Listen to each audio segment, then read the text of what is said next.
Well, I thought it's probably the most complete game that we have played the entire year, especially on the defensive end. I have to give our guards a lot of credit. I thought we did a good job picking them up, forcing them into turnovers, and we worked the last couple of days. We didn't like how we finished the Clemson game. We didn't like the game at all, and we thought that we kind of got off tough.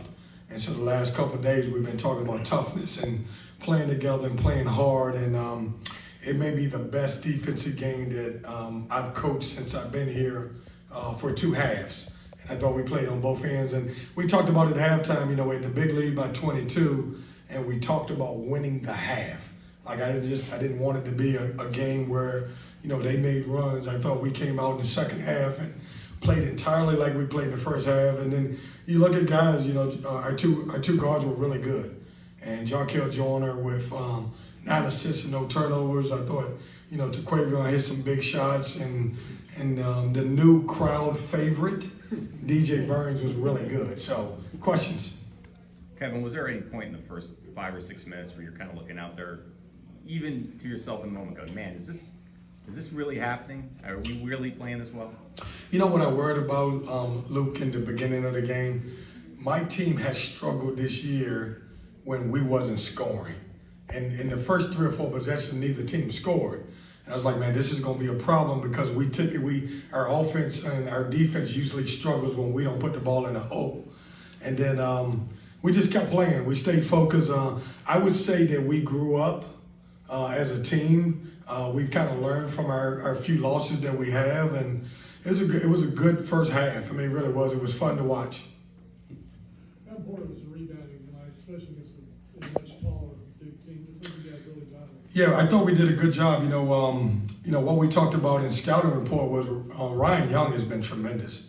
Like, he's done a great job rebounding the ball. I think between him and Armando Baycock, they're the 2 best offensive rebounding guys in our league. And so we focus on, hey, we got to rebound as a team. With Jack out and Dusan out, that was our 2 leading rebounders, so we had to find some guys, and I thought we had to do it by committee. Obviously, several close games so far this season against Kansas, Miami, but what did it mean to break through in this one and get a big quad one win? Well, it's defending home court is going to be huge. When you look around the ACC, anybody, I feel like on any given day, anybody can beat anybody. I said this the other day, it's no longer the way you look at basketball games now. It's 31 games, and every team has a quad associated with it. I remember back in the day, and I was one, I'm sure Joe will say something about it. I always said, if you were 10-10 in the ACC, you were getting in. It's not like that now. You have to get quad 1 wins, quad 2 wins, and we talked about it. Here's an opportunity on your home floor. You got a quad 1 team coming in. No matter what the name is, you got to do a good job and you got to win the game, and that's what happened. Well, they're talking about expanding the tournament to 90 now, so I think it should be 120. I think 90 is way too less. You talked about defending home court and the urgency that your team had. How much did the atmosphere in there and your crowd kind of help pull you through and get that going? It was great. I mean, it was, when we made runs, you could hear them. And these are always the toughest games because all of our students are not back.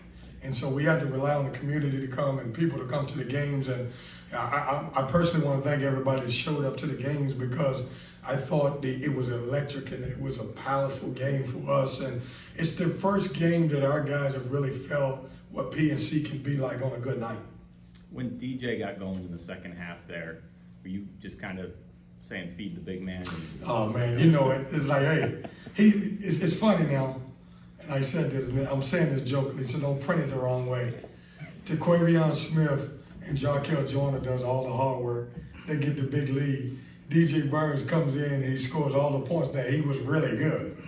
And everybody's saying, DJ, like they forgot about the 2 guards. But listen, I don't know if there's a better back to the basket scorer in college basketball than him. And it's weird because everybody's gone more to face up 5-man and guys who can shoot the 3. And here's a guy that can back you down, he can score. He's got a great touch, and he's been really good for us. Coach, you said that this is the best defensive game you coached in the first half and the second half. You forced 21 turnovers. At what point in the first half did you realize that your defense was going to rule the day tonight? Whatever you planned was going to work for the full 20 minutes. I think the first 4 minutes I felt like we were locked in. Now, could we sustain that? I didn't know that. We all week, well, not all week, the last couple of days we really concentrated on defending. I did more in shoot around talking about our defense than I did our offense. And, so I would say the first 4 or 5 minutes I thought we were going to be locked in. I was just hoping we could play that way for the entire game. And if I could follow that up, Casey actually brought up the lack of consistency that you guys have shown, and something you guys have to be better at now that you're in this part of the schedule. How do you make sure they bring this same type of intensity to the next game with this ACC schedule? Yeah, we're growing.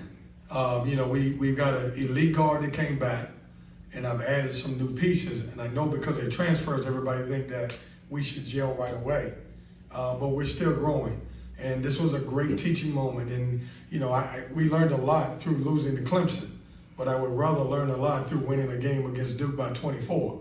And so we're growing. We're gonna continue to get better. And, I never liked the next man up mentality. I know people say that all the time. When you lose Dusan and you lose Jack, it completely changes our team.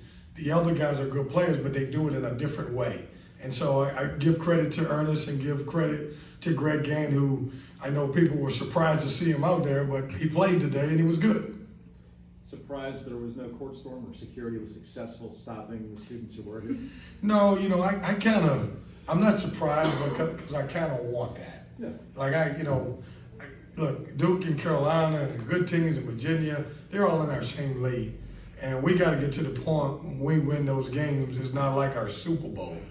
And so I'm excited that I was hoping that nobody stormed the floor.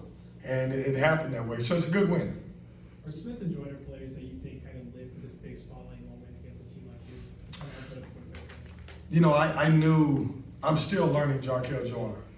And he and I, it was funny because yesterday before practice, I set those two guys down. And I said, we're going to be as good as you guys are. And you guys can't be average. When I looked at, I think against Clemson, they were 7 for 31. I was like, that's not good enough. I give you a lot of offensive freedom. You guys have to be better as a group. And I thought they stepped up today. So, we're going to go as far as they take us.